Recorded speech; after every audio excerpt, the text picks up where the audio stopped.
Past results don't necessarily have a bearing on future outcomes, but it's interesting to take a look back at series history.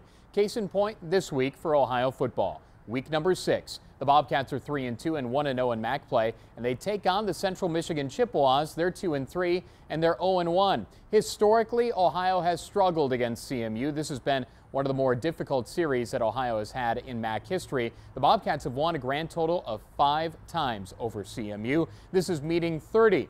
Ohio is trying to do something that it has never done before, and that's win in back-to-back trips to the Mid-Michigan Mount. Back in 2011, Ohio won up there on a midweek night. The Bobcats lost to CMU last year here in Athens, but think about this. Both teams are completely different than they were last year. Ohio's in a different spot, so is CMU. Anything really could happen, but if you take a look at that series history, you also magnify what can happen with the win. Ohio has an opportunity to do something, that's never been done before up there, and one of the few times that Ohio has knocked off CMU if they do get that victory. Not going to be easy, though. Let's take a look at the Chippewas.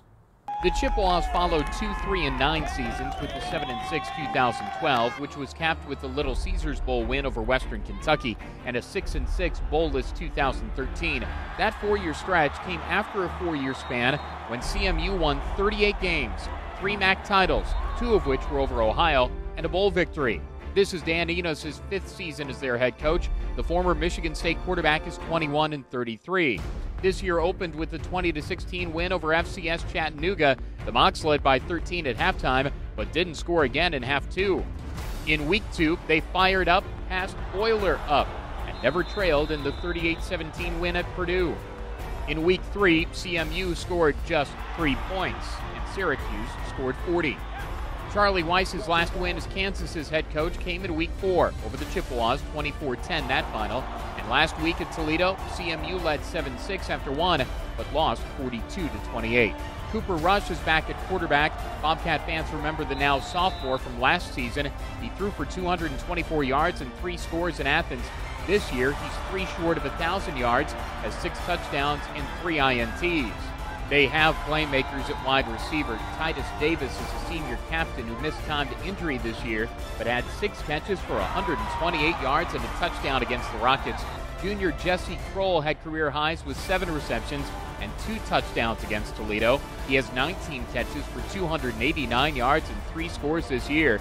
Sophomore Anthony Rice has 162 yards and a TD. CMU has had off-field incidents. Wideout Anthony Flory was dismissed from the team. Running back Thomas Rawls was involved in 1 too, but returned, has played in 3 games, leads the team with 341 yards and 5 touchdowns on the ground. It's the MAC's 3rd to worst offense, which averages 370 yards per game. Defensively, they're 4th, allowing 391 yards on average. They did just allow 543 yards to Toledo's league best offense. Just 2 other players in the league have had more tackles this year than senior middle linebacker Justin Cherokee. He had 121 stops last year and was 3rd team all-league. D-lineman Joe Ostman is a team-high 6 tackles for loss and 2 sacks. Tony Anisi and Brandon Greer each have 2 of the team's league-leading 8 interceptions, which bolsters the point that the Chips are very good against the pass. They're 2nd to Akron in the league in fewest aerial yards allowed per game. That will test Ohio quarterback J.D. Sprague and the Cat receiving corps. Another thing to keep in mind, it's homecoming at Central Michigan. Remember last year when Ohio lost to the Chippewas here in Athens? It was homecoming for the Bobcats. So Ohio will try to do to them what they did to the Bobcats last year. The game's on ESPN3. Our radio network coverage starts at 2:30 with the kick at 3:30 as Rob Cornelius and I will paint the picture of the green and white and the maroon and gold. It's Ohio and Central Michigan, and that's our game week preview. For Tanner Smith, I'm Russ Eisenstein. This is Bobcat TV.